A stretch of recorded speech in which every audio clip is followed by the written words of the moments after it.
आपका ताल्लुक़ कहाँ से है और ये मार्शल आर्ट की तरफ आप कैसे आए हैं? ताल्लुक़ मेरा साउथ वज़ीरिस्तान से है। और मार्शल आर्ट्स ये था कि बचपन में मैंने चाइनीज़ मार्शल आर्टिस्ट हैं जैकी चैन, उसकी मूवीज़ वगैरह देखी हुई थी। तो मेरी ये ख्वाहिश थी कि मुझे अगर मौका मिले तो मैं फ्यूचर में फिर मार्शल आर्ट्स अपना सफ़र जारी रखूँगा। तो ये गिनीज़ बुक ऑफ जो आपके रिकॉर्ड्स है वो 150 आप बता रहे हैं कि अप्रूव्ड आपके रिकॉर्ड्स है। कैसे आपको मालूम हुआ कि ये इस तरह जो है ना मुझे भी ट्राई करनी चाहिए? बुक हैं, इसमें मुख्तलिफ़ पिक्चर्स हैं, मुख्तलिफ़ लोग हैं। हमें थोड़े अजूबे टाइप लग रहे थे कि ये क्या चीज़ है। उनने बताया कि जो अपनी फील्ड में हाई लेवल कोई अचीवमेंट्स करते हैं तो इस बुक में उनका नाम आ जाता है, ये एनुअली पब्लिश होती है।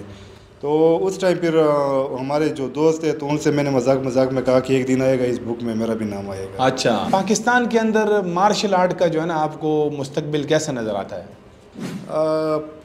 अफसोस है कहना पड़ता है कि यहाँ पे सिर्फ़ और सिर्फ अगर देखा जाए क्रिकेट, मैंने काफ़ी इंटरव्यूज़ में कहा है क्रिकेट, ये नहीं है कि क्रिकेट के साथ हमारी बनती नहीं है, लेकिन यहाँ पे जो एक चीज़ पे फोकस हम यानी मुख्तलिफ स्पोर्ट्स हैं, आपने स्पोर्ट डिपार्टमेंट बनाए हैं तो उन चीज़ों पे आपको फोकस करनी चाहिए। अभी जो आप ये कह रहे हैं कि मैं कोई मुकाबले करवाता हूँ, आपकी उधर एकेडमी है, ये कोई सपोर्ट करता है या ये आप अपने तौर पे कर रहे हैं?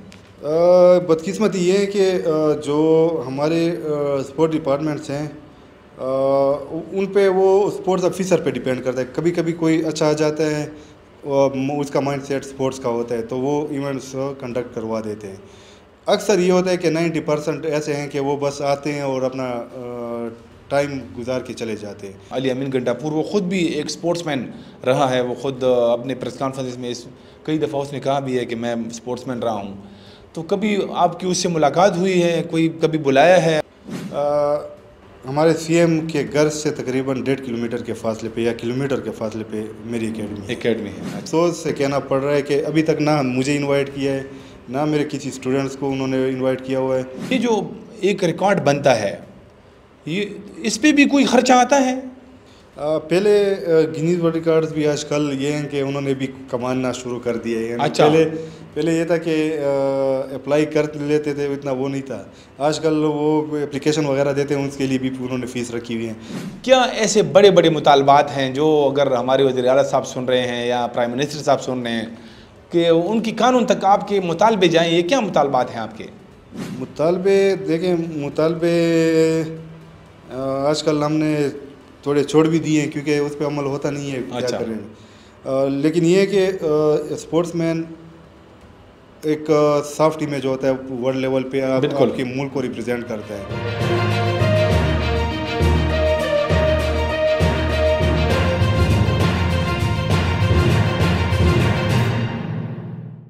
बिस्मिल्लाहिर्रहमानिर्रहीम, अस्सलाम वालेकुम। पॉडकास्ट 1+1 के साथ मैं हूँ आपको मेज़बान रिफ़तुल्लाह औरकज़ई। नाज़रीन, जैसे कि आपके इल्म में है कि हमारे ज़्यादातर पॉडकास्ट जो है वो सियासत के बारे में होते हैं या फिर दहशतगर्दी और शिद्दत पसंदी के हवाले से हमारे मौजू जो है गर्मा गर्म मौजू हम उन पे बात करते हैं। लेकिन आज हमारा मौजू जो है वो खेल है। खेल में भी हम आपकी मुलाकात एक ऐसे खिलाड़ी से करा रहे हैं जिसने मार्शल आर्ट की दुनिया में हर फोरम पे पाकिस्तान का नाम रोशन किया। 150 के लगभग गिनीज़ वर्ल्ड रिकॉर्ड बनाए जो कि एक रिकॉर्ड है, और इसके साथ साथ सदारती अवार्ड याफ्ता भी हैं। ताल्लुक़ उनका बहुत ही पसमानदा इलाके से है। उसने जब ये मार्शल आर्ट की तरफ आए तो वो भी इस वजह से कि जंगों की वजह से वो बेघर हुए, डिस्प्लेस हुए, उसकी वजह से जो है ना उसे एक मौका मिला। बाकी बातें हम उनके साथ करते हैं। हमारे साथ मौजूद हैं इरफान मसूद साहब। इरफान मसूद साहब, आपको पॉडकास्ट में खुशामदीद कहते हैं। बहुत बहुत शुक्रिया आपका। इरफान मसूद साहब, आप पहले ये बताएं कि आपका जो ये जिस शोबे में आपकी एक्सपर्टीज़ है, जो खिलाड़ी हैं आप, मार्शल आर्ट इसको कहा जाता है। तो मार्शल आर्ट एक बहुत बड़ा फील्ड है, उसके अंदर आपका जो है ना ये एक ख़ास एरिया है या बस टोटल जो है ना ये उसके अंदर आता है? मैं mix martial arts pro boxing इनका कोच हूँ। मिक्स मार्शल आर्ट्स में फिर हम मुख्तलिफ़ चीज़ें होती हैं, टेक डाउन होते हैं, किक बॉक्सिंग होती है, बॉक्सिंग, इनकी ट्रेनिंग मैं दिया करता हूँ। दूसरी जो मेरी एक्सपर्टीज़ है वो गिनीज वर्ल्ड रिकॉर्ड्स हैं। अच्छा। और मेरे जो गिनीज वर्ल्ड रिकॉर्ड्स अक्सर गिनीज वर्ल्ड रिकॉर्ड्स हैं वो फिटनेस और मार्शल आर्ट्स रिलेटेड है। अच्छा ठीक है, तो अब ये बताएं कि आपका ताल्लुक़ कहाँ से है और ये मार्शल आर्ट की तरफ आप कैसे आए हैं? ताल्लुक़ मेरा साउथ वज़ीरिस्तान से है। और मार्शल आर्ट्स ये था कि बचपन में मैंने चाइनीज़ मार्शल आर्टिस्ट हैं जैकी चैन, उसकी मूवीज़ वगैरह देखी हुई थी। तो मेरी ख्वाहिश थी कि मुझे अगर मौका मिले तो मैं फ्यूचर में फिर मार्शल आर्ट्स अपना सफ़र जारी रखूँगा। लेकिन ये नहीं था कि एज ए प्रोफेशनल इसको लूँगा। अच्छा। सिर्फ मेरा ये था कि इसको इस फ़न को मैं सीखूँगा। लेकिन 2015-16 के बाद फिर मैंने मार्शल आर्ट्स की एकेडमी कायम की, स्पेशली हमारे जो वज़ीरिस्तान से IDPs बच्चे आए हुए थे उनके लिए। फिर उसके बाद फिर इसको मैंने एज ए प्रोफेशनल लिया। अच्छा, तो आप ख़ुद भी जो है ना वज़ीरिस्तान से, आपकी पैदाइश डी खान में हुई है वज़ीरिस्तान में? नहीं, मेरी पैदाइश वज़ीरिस्तान में है। डी खान में हम 2009 के बाद हमारी फैमिली वहाँ पे शिफ्ट हुई। एजुकेशन के लिए मैं 2005 में डी खान आया हुआ था, कॉलेजेस यूनिवर्सिटी के एजुकेशन के लिए। अच्छा ठीक है, तो ये गिनीज बुक ऑफ जो आपके रिकॉर्ड्स है वो 150 आप बता रहे हैं कि अप्रूव्ड आपके रिकॉर्ड्स है। वो तस्वीरें भी मैंने देखी है जिसमें आप जो है ना चारों तरफ आपने वो सर्टिफिकेट्स रखे हुए हैं। तो इसकी तरफ आपने मतलब इसकी तरफ कैसे आए, किसी ने आपको इनकरेज किया या कैसे आपको मालूम हुआ कि ये इस तरह जो है ना मुझे भी ट्राई करनी चाहिए? देखिए, गिनीज वर्ल्ड रिकॉर्ड्स पाकिस्तान में कम बेश 3-4 ऐसे लोग हैं जो रेगुलर बेसिस पे बना रहे हैं। मैंने 2002-03 के आसपास Guinness book of world record की एक हार्ड कापी देखी हुई थी। हमारे स्कूल में हमारे एक टीचर थे, वो लाए थे, हमें उनकी जो प्रोनाउंसिएशन थी वो सही तरीके से नहीं आ रही थी कि ये क्या चीज़ है। अच्छा। तो अपने टीचर से हमने पता किया कि ये बुक है, इसमें मुख्तलिफ पिक्चर्स हैं, मुख्तलिफ लोग हैं। हमें थोड़े अजूबे टाइप लग रहे थे कि ये क्या चीज़ है।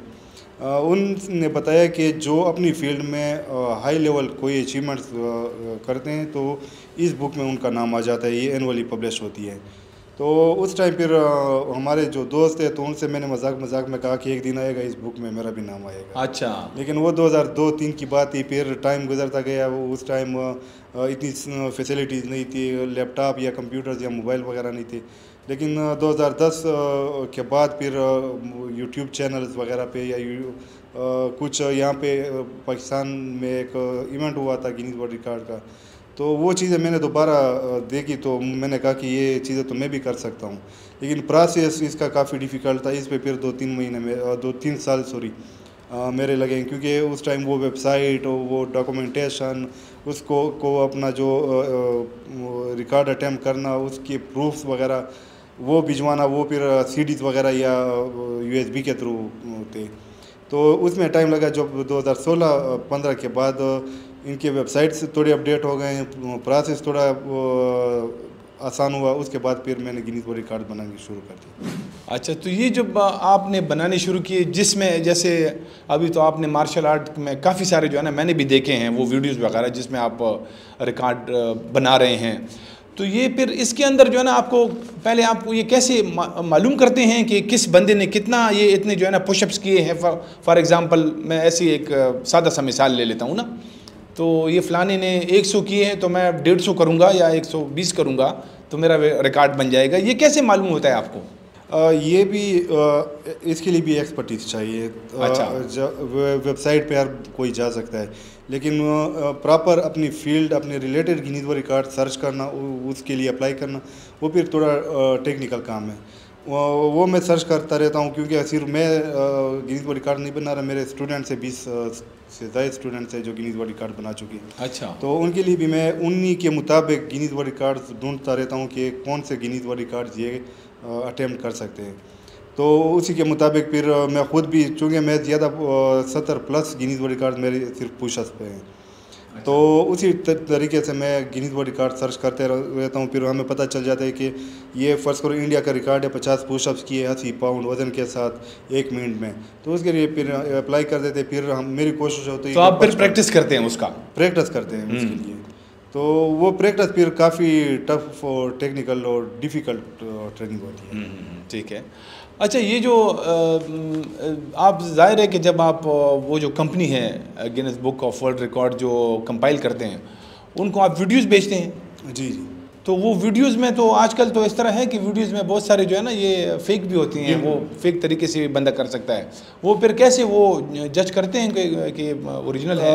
ये इस तरह के गिनीज वर्ल्ड रिकॉर्ड के लिए जब आप अप्लाई करते हैं वहाँ से गाइडलाइंस आपको दे देते हैं। अच्छा। वो गाइडलाइंस इतने टेक्निकल होते हैं कि हर बंदा उसको समझ नहीं सकता हो कि फर्स्ट करो पुशअप से आप भी कर लेंगे, दूसरा भी कर लेगा, लेकिन उसके गाइडलाइंस को पूरा करना वो फिर काफ़ी टेक्निकल, काफ़ी डिफ़िकल्ट होता है। दूसरा ये कि उनके एक्सपर्ट्स बैठे होते हैं कि वीडियोस में कोई एडिटिंग वगैरह वो नहीं हुई। हमारे जो गाइडलाइंस हमें फुलफ़िल करने पड़ते हैं वो अनएडिटेड वीडियो, यानी वेट फर्स्ट करो मैं 100 पाउंड वज़न के साथ पुशअप्स कर रहा हूँ, तो 100 पाउंड वज़न पहले एक दफ़ा अटैम्प्ट से पहले उसकी वीडियो वेट मशीन पे हम वेट रख देते हैं, वो अनएडिटेड वीडियो होगा, लोग होंगे। उसके बाद फिर पुशअप्स मैंने कर लिए, अटैम्प्ट कर लिया, फिर अनएडिटेड यानी वो वीडियो हमने स्टॉप नहीं करनी, 2 वीडियोस बनानी है। उसके बाद फिर रख देते हैं, फिर उसकी डॉक्यूमेंटेशन होती है, जो एक्सपर्ट्स होते हैं यानी अपनी फील्ड में वो डॉक्यूमेंट्स पूरे फिल कर देते हैं। उसके बाद हम भिजवा देते हैं वहाँ पे, फिर उनके अपने एक्सपर्ट्स होते हैं, वो देख लेते हैं, उनको पता चल जाता है कि ये फेक हैं इन केस या गाइडलाइंस इनने पूरे नहीं किए, वो फिर रिजेक्ट कर देते हैं, अप्रूव कर देते हैं। आप उनकी अपनी फिर उनको थोड़ा भी अगर वो हुआ कि ये चीज़ एडिटेड है, अच्छा।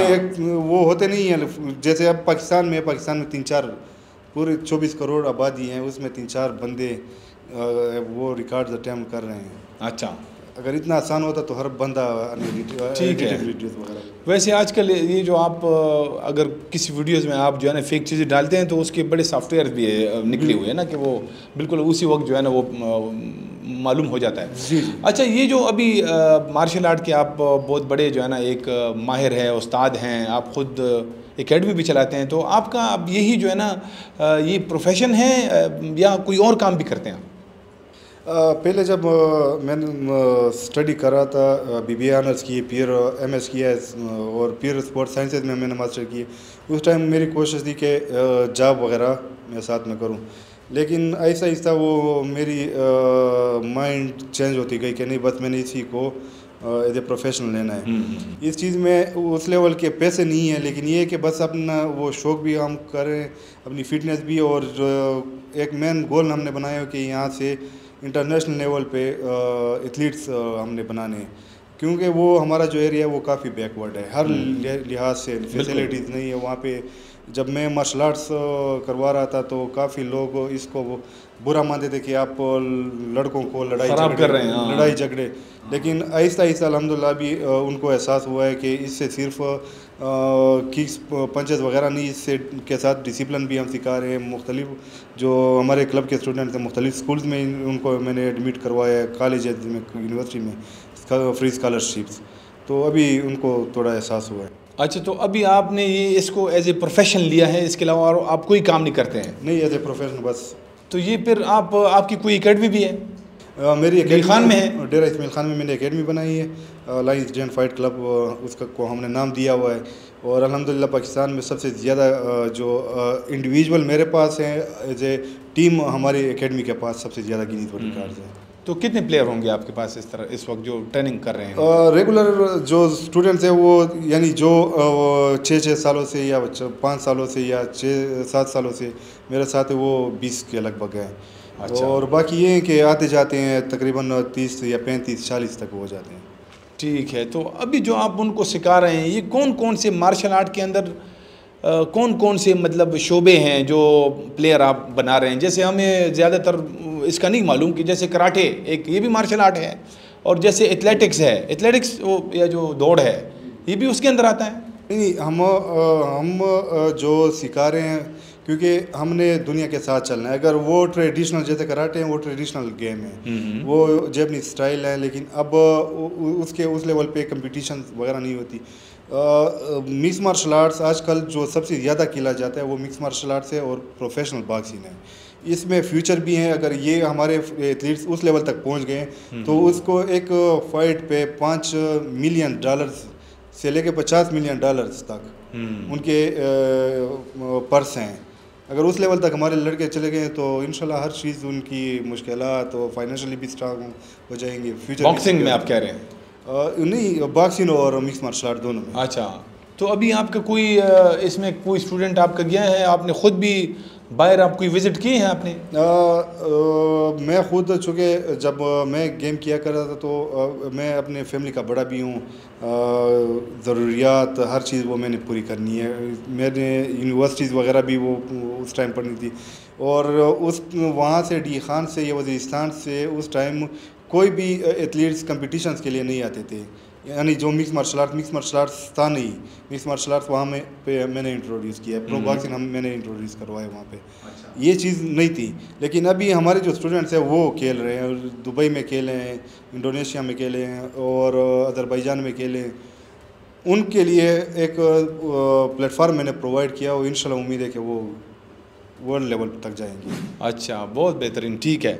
तो अब ये बताएं कि पाकिस्तान के अंदर मार्शल आर्ट का जो है ना आपको मुस्तकबिल कैसा नज़र आता है? अफसोस है कहना पड़ता है कि यहाँ पे सिर्फ़ और सिर्फ अगर देखा जाए क्रिकेट, मैंने काफ़ी इंटरव्यूज़ में कहा है क्रिकेट, ये नहीं है कि क्रिकेट के साथ हमारी बनती नहीं है, लेकिन यहाँ पे जो एक चीज़ पे फोकस हम, यानी मुख्तलिफ स्पोर्ट्स हैं, आपने स्पोर्ट डिपार्टमेंट बनाए तो उन चीज़ों पे आपको फोकस करनी चाहिए। फ्यूचर हमारी ये है कि यहाँ पे काफ़ी लड़के गए हुए हैं अपनी मददात के तहत गोल्ड मेडल्स लेके आए, लेकिन फिर भी उस लेवल पे सपोर्ट गवर्नमेंट उनको नहीं दे रही। लेकिन ये है कि इंशाल्लाह मुझे लग रहा है कि 3-4 सालों के बाद सब कुछ चेंज हो जाएगा। तो अभी सूबाई सतह पे जो हमारी खैबर पख्तूनख्वा हुकूमत है, इनकी कोई जो है ना ये जो आपका मार्शल आर्ट है, इसकी कोई एकेडमीज़ वगैरह है, इनका कोई बोर्ड है जिसमें मतलब ये ट्रेनिंग्स होते हैं या मुकाबले कराते हैं, टूर्नामेंट्स वगैरह होते हैं यहाँ पे? मिक्स मार्शल आर्ट्स के काफ़ी ज़्यादा इवेंट्स हैं। सबसे ज़्यादा इवेंट्स आजकल प्रोफेशनल बॉक्सिंग और मिक्स मार्शल आर्ट्स के होते हैं, लेकिन वो गवर्नमेंट नहीं, वो इंडिविजुअल लोग करवाते रहते हैं। अच्छा। जैसे मैं खुद डी खान में करवाता रहता हूँ, ऐसे लोग हैं। अभी मिक्स मार्शल आर्ट जो है वो ऑर्गेनाइजेशंस होते हैं, वो फेडरेशंस के अंडर नहीं होते। जो ओलंपिक एसोसिएशन के अंडर काम करते हैं उनके फेडरेशंस होते हैं। प्रो बॉक्सिंग और ये टोटली अलग चीज़ है। अच्छा, वैसे ये मैं तो ज़ाती तौर पर आपको तकरीबन 15-20 साल से जानता हूँ। अगर आपको याद है, मैं जब आपके एक स्टूडेंट ने एक गिनीज वर्ल्ड रिकॉर्ड बनाया था, तो मैं बीबीसी की जानिब से हम एक रिपोर्ट बनाने आए थे डी खान। उस वक्त से मैं देख रहा हूँ, तो आप फिर आपने काफ़ी जो है ना सोशल मीडिया के ऊपर बहुत ज़्यादा जो है ना मतलब ये कहा भी कि मैं तो आप अच्छा काम कर रहे हैं, इसमें शक नहीं है, कोई सपोर्ट आपको नहीं थी। फिर ये भी हालिया दिनों में आपको एक सदारती अवार्ड भी मिला है। तो इसके अलावा अभी जो आप ये कह रहे हैं कि मैं कोई मुकाबले करवाता हूँ, आपके उधर एकेडमी है, ये कोई सपोर्ट करता है या ये आप अपने तौर पे कर रहे हैं? बदकिस्मती ये है कि जो हमारे स्पोर्ट डिपार्टमेंट्स हैं उन पे वो स्पोर्ट्स ऑफिसर पे डिपेंड करता है। कभी कभी कोई अच्छा आ जाता है, उसका माइंडसेट स्पोर्ट्स का होता है, तो वो इवेंट्स कंडक्ट करवा देते हैं। अक्सर ये होता है कि 90% ऐसे हैं कि वो बस आते हैं और अपना टाइम गुजार के चले जाते हैं। अक्सर जो 90% इवेंट्स हम करवाते हैं वो खुद अपनी मदद आपके तहत करवाते हैं। अच्छा, बाकी यही कि कुछ आपको अभी हुकूमत की तरफ से कोई पैसे नहीं मिल रहे? गवर्नमेंट हमें वो नहीं दे रहे हैं, नहीं कर रही, सपोर्ट नहीं करते। तो फिर कौन सपोर्ट करता है? हमने कुछ इवेंट्स करवाए थे, पाकिस्तान आर्मी ने स्पॉन्सर किया हुआ था उस टाइम। आर्मी ने? ठीक। या हम जो खुद इवेंट्स करवाते हैं वो फिर अपने दोस्तों से या अपने स्टूडेंट्स होते हैं, हम पैसे जमा कर ले, चंदा वगैरह लेते हैं। हाँ, उसी के थ्रू इवेंट्स करवाते हैं। बाकी गवर्नमेंट लेवल पे, यानी जो हमारे स्पोर्ट डिपार्टमेंट है उसके लेवल पे कोई वो नहीं है। तो ये जो खैबर पख्तूनख्वा हुकूमत है, इसके जो वज़ीर आला साहब है अली अमीन गंडापुर, वो ख़ुद भी एक स्पोर्ट्समैन रहा है। वो ख़ुद अपने प्रेस कॉन्फ्रेंस में कई दफ़ा उसने कहा भी है कि मैं स्पोर्ट्समैन रहा हूँ। तो कभी आपकी उससे मुलाकात हुई है, कोई कभी बुलाया है? वो आपके जो कारनामे हैं, 150 गिनीज वर्ल्ड रिकॉर्ड जो है ना, बहुत बड़ा कारनामा है जो आपने पाकिस्तान के लिए, इस खित्ते के लिए, इस मुल्क के लिए किया है, उसके बारे में उसको मालूम है? हमारे सीएम के घर से तकरीबन 1.5 किलोमीटर के फासले पे या किलोमीटर के फासले पे मेरी एकेडमी है। अच्छा। और डी खान की वाहिद एकेडमी है जो हर महीने कम्पीट करती रहती है। कभी इस्लामाबाद हमारे लड़के जाते, कभी कराची, कभी लाहौर, कभी पेशावर, कोई ना कोई गोल्ड मेडल्स हमारे स्टूडेंट्स ले आते हैं। अब इवेंट था अंडर 23 गेम्स, उसमें 8 मेडल सिर्फ हमारे एकेडमी के बच्चे लेके आए। अच्छा, वेरी गुड। लेकिन अफसोस से कहना पड़ रहा है कि अभी तक ना मुझे इनवाइट किया है, ना मेरे किसी स्टूडेंट्स को उन्होंने इनवाइट किया हुआ है। और 150 की नीज वर्ल्ड रिकॉर्ड्स सिर्फ ये हैं कि मुंह से बोलना आसान है, लेकिन एक सफ़र 2015 से लगातार कोई कोई एक बना लेता है, 2 बना लेते हैं, 3 बना लेते हैं, वो फिर हार मान जाते हैं। उस टाइम से मैं लगा हुआ हूँ।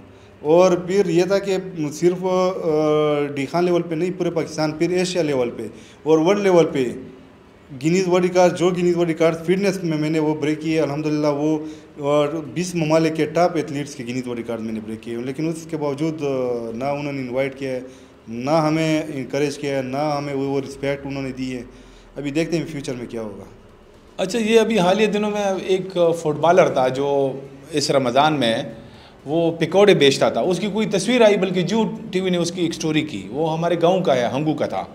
तो फिर वो उस पर बड़ा एक्शन लिया गया, यानी अच्छा किया, हमारे वज़ीर-ए-आज़म ने उसको बुलाया, उसको नौकरी भी दी, पैसे भी दिए। फिर हमारे वज़ीर-ए-आला साहब ने, अली अमीन गंडापुर ने भी उसको मेरे ख़्याल में बुलाया था और कुछ पैसे दिए थे। तो मतलब इस तरह, तो यानी आपकी जो एकेडमी है, आप इतना कह रहे हैं कि आपकी एकेडमी के 8 जो टूर्नामेंट हुआ तो 8 गोल्ड मेडलिस्ट जो है ना आपके एकेडमी से फारिग हुए, तो आपको भी जो है ना मतलब इस तरफ हुकूमत को तवज्जो देनी चाहिए। अक्सर लोग मेरे हमारा जो वो है माइंड सेट, चाहे हम एक वक्त की रोटी खाए, किसी को जाहिर होने नहीं देते। ठीक है। क्योंकि हम पठान है, पठान वो फिर अपने आप को थोड़ा और कबाइली पश्तून है ना आप। हाँ। ठीक। ये अगर इसी तरीके से हम, मेरे जो स्टूडेंट्स हैं वो भी फाइनेंशियली इतने स्ट्रांग नहीं हैं। हाँ, अब अगर मैं वहाँ पे पकौड़े बेचना शुरू कर दूँ या जलेबी बनाना या चाय, वो चीज़ वायरल हो जाएगी, उसके बाद फिर बुलाने का क्या फ़ायदा। वो ड्रामाबाजी आप कह रहे हैं। नहीं, अच्छा। वो जो फुटबॉलर था उसका मैंने देखा नहीं, लेकिन वो मजबूर है, ये नहीं है। यहाँ पे 90% हमारे जो एथलीट्स है वो उस लेवल के मजबूर हैं, लेकिन वो चीज़ वायरल हो गई। उसी तरीके से काफ़ी और भी लोग होंगे जो चाय के होटल में होंगे, कहीं पे वो जब वायरल हो जाती है उस टाइम उसने जो इतना सफ़र किया वो कोई नहीं देखता। अब हमारी भी यही सिचुएशन है। जब मैं होटल पे काम शुरू कर दूं या पकोड़े बेचना शुरू कर दूं, उसके बाद कहेंगे वो 150 गिनीज वर्ल्ड रिकॉर्ड वाला, इस तरह है, उस तरह है। उसके बाद फिर बुलाएंगे। मेरी पीएम के साथ मीटिंग हुई थी, अभी तक उन्होंने कुछ वादे पीएम के प्राइम मिनिस्टर के साथ? जी जी। अच्छा, ये कब? ये मेरे ख्याल में अक्टूबर या सितंबर के। अच्छा, तो क्या बातें हुई, क्या कह रहे थे वो? उन्होंने मुकम्मल सपोर्ट करने का, ग्रांट देने का, एक MOU साइन करने का, हर चीज़ वो किया हुआ था कि ये आपके साथ हमने करना है। क्योंकि उन्होंने वो अचीवमेंट्स वगैरह, राना मसूद ने, जब उसको मैंने कहा कि उस टाइम मेरे तकरीबन 120 गिनीज वर्ल्ड रिकॉर्ड से या क्या, वो इतना हैरान हुआ कि ये कैसे पॉसिबल है, क्योंकि उसको इस चीज़ की समझ थी। अच्छा। वो पाकिस्तान में वो टीम गिनीज वर्ल्ड रिकॉर्ड की टीम वो लेके आए थे, उस पर करोड़ रुपए के खर्चे, एक्सपेंसेस उन्होंने वो किए थे अफोर्ड, तो उनको पता था कि कितना डिफ़िकल्ट काम है। लेकिन अभी तक 2-3 दफ़ा हमने रिमाइंडर वगैरह भी दे दिया, कोई आउटपुट नहीं निकल रहा। अच्छा, उसका कोई अभी मालूम नहीं हुआ। तो आप राना मसूद साहब के ज़रिए से गए थे?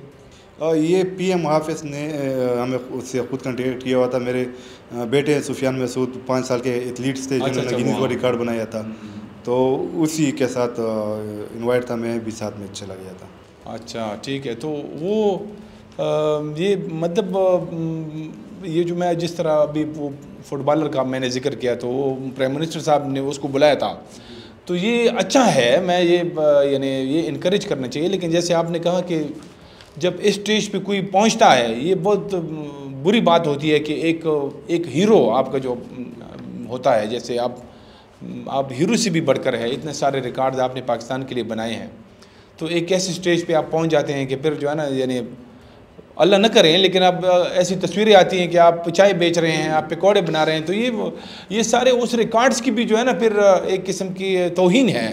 तो ये बिल्कुल भी नहीं होना चाहिए। अगर इस वक्त भी हमारे हुक्मरान हमारी आवाज़ सुन रहे हैं, तो पाकिस्तान में जो है ना, ये कुछ अरसे से हम देख रहे हैं कि जो स्पोर्ट्स है, ये खेल है, वो बहुत ज़्यादा ज़वाल में है। क्रिकेट देखें, स्क्वाश देखें, हॉकी देखें, ये इसकी आपने कभी इस तरफ भी मतलब आपकी तवज्जो गई है कि ये क्या वजह है? सरपरस्ती नहीं है, यही वजह है? मेन वजह ये है कि हमारे स्पोर्ट डिपार्टमेंट के जो ऑफिसर्स होते हैं वो साल 2 साल बाद 30 लाख 50 लाख की गाड़ी में घूमना शुरू कर देते हैं, 80 लाख की गाड़ी में।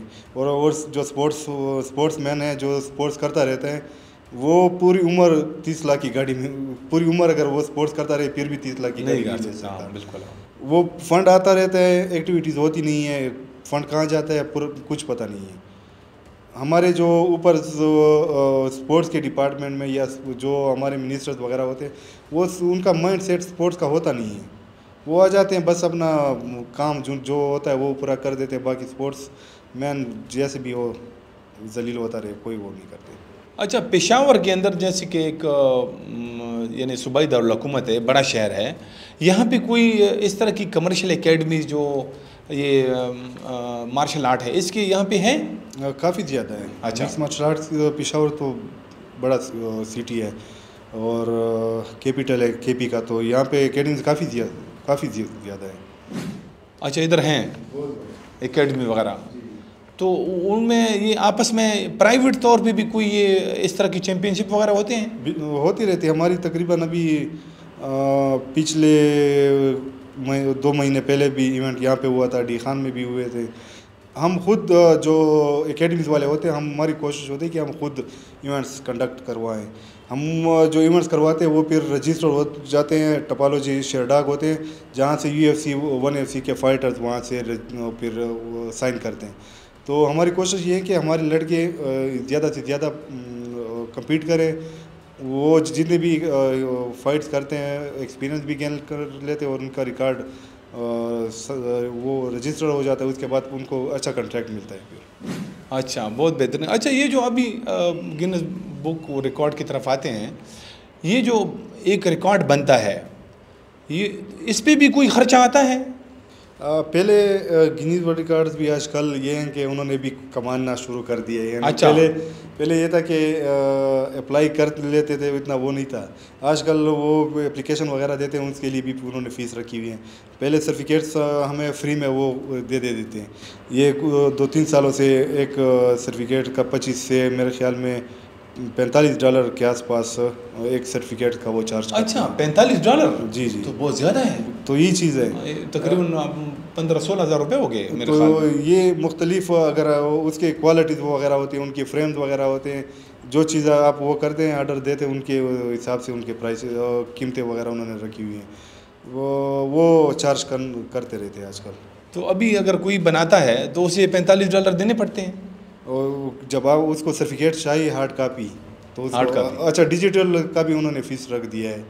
डिजिटल अगर आपको वो सर्टिफिकेट जैसे आपको स्क्रीनशॉट वगैरह लेनी है या वो वहाँ पे दे देते हैं, आपने वो सेव करना है तो उसके लिए भी आपने फ़ी देनी होती है। अच्छा, उसकी फ़ीस है। तो ये जो अभी आपने 150 ये बनाए हैं तो उसके सारे आपने अगर ये फ्रेम बनाए हैं तो ये तो एक कमरे आते भी नहीं आते हैं, मतलब सारे लगाने आपने कहाँ रखे हैं सारे इतने सर्टिफिकेट? नहीं, मैंने फ्रेम में नहीं डाले फ़िलहाल, वैसे ही मैंने फाइल्स वगैरह में रखे हुए हैं। अच्छा, इतने फ्रेम्स वो करेंगे तो उस पर काफ़ी बहुत खर्चा आता है ना। अच्छा, ठीक। तो अभी आपके मतलब क्या ऐसे बड़े बड़े मुतालबात हैं जो अगर हमारे वज़ीर आला साहब सुन रहे हैं या प्राइम मिनिस्टर साहब सुन रहे हैं कि उनकी कानून तक आपके मुतालबे जाएँ, ये क्या मुतालबात हैं आपके? मुतालबे देखें, मुतालबे आजकल हमने थोड़े छोड़ भी दिए हैं क्योंकि उस पर अमल होता नहीं है। अच्छा। क्या करें, लेकिन ये है कि स्पोर्ट्समैन एक सॉफ्ट इमेज होता है वर्ल्ड लेवल पे, आपके मुल्क को रिप्रेजेंट करता है। आप देख लें मैराडोना, रोनाल्डो वगैरह, मेसी वगैरह, उसकी वजह से वो मुकम्मल उसकी कंट्री का एक सॉफ्ट इमेज शो होता है। ओलंपिक्स में जाते हैं तो आपके मुल्क के जो भी एथलीट्स वहाँ पे रिप्रेजेंट करते हैं उसी वजह से फिर वो जाने जाते हैं कि वो ये फ़िलाना एथलीट है उस मुल्क का। तो हमें अगर सही तरीके से सपोर्ट करें, यानी financially support, encouragement, respect, main चीज़ रिस्पेक्ट है। जब स्पोर्ट्समैन को रिस्पेक्ट नहीं देते तो वो फिर मायूस हो जाते हैं। हमें अगर सही तरीके से सपोर्ट कर लें, जैसे हमारी पूरे डी खान में इंडोर हॉल नहीं है, वहाँ पे हम किस हाल में गेम करते हैं, कैसे आप आए हुए थे पहले प्राइवेट स्कूल में, उस टाइम से हम लगे हुए हैं। अगर हमें थोड़ी भी सही तरीके से सपोर्ट मिल जाए ना तो फिर वर्ल्ड लेवल तक इंशाल्लाह हम जा सकते हैं। हमारे जीन्स में हमारे जो कबाइल के लोग हैं उसमें अल्लाह ने टैलेंट भी वो दिया हुआ है, और उस जीन में भी यही चीज़ है कि वो एज ए मार्शल आर्ट्स काफ़ी आगे जा सकते हैं। इसमें तो शक नहीं है कि बड़े जो है ना वो हमारे पश्तूनों में कबाइल हो, बल्कि भाई सारे पाकिस्तान में बड़ा टैलेंट है, लेकिन सपोर्ट करने वाला कोई नहीं है। बहुत बड़ी बदकिस्मती है हमारी। जो बड़े बड़े गेम्स, जैसे मैंने अभी आपको जिक्र भी किया कि स्क्वाश में कभी 40 साल तक हमने पूरी दुनिया के ऊपर जो है ना हुक्मरानी की। आज हम जो है ना स्क्वाश में जो सीनियर रैंकिंग है उसमें कोई 50वें 60वें नंबर पे हमारा नाम नहीं है। ये बड़ी अजीब बात है ना कि अब 40 साल तक अगर कोई हुक्मरानी करता है तो वो तो फिर जो है ना मतलब 50 अगले 100 साल तक मजीद हुक्मरानी होनी चाहिए ना। उसके बड़े बड़े प्लेयर्स हैं, वो ट्रेनिंग देंगे, कोचिंग करेंगे, लेकिन वो हमारी तो ख़त्म हो गई, पीछे जा रहे हैं। इस तरह हॉकी में मेरे ख्याल में 4 या 5 मरतबा हम आलमी चैम्पियन रह चुके हैं। एक मशहूर वाक़या है, अब ये सवाल लंबा भी हो रहा है कि वो किसी ज़माने में पाकिस्तान जब हॉकी में बहुत नंबर 1 था तो जापान में एक लड़की हॉकी खेल रहे थे, तो ऐसे एक पाकिस्तानी वहाँ खड़ा था, कोई आम बंदा था।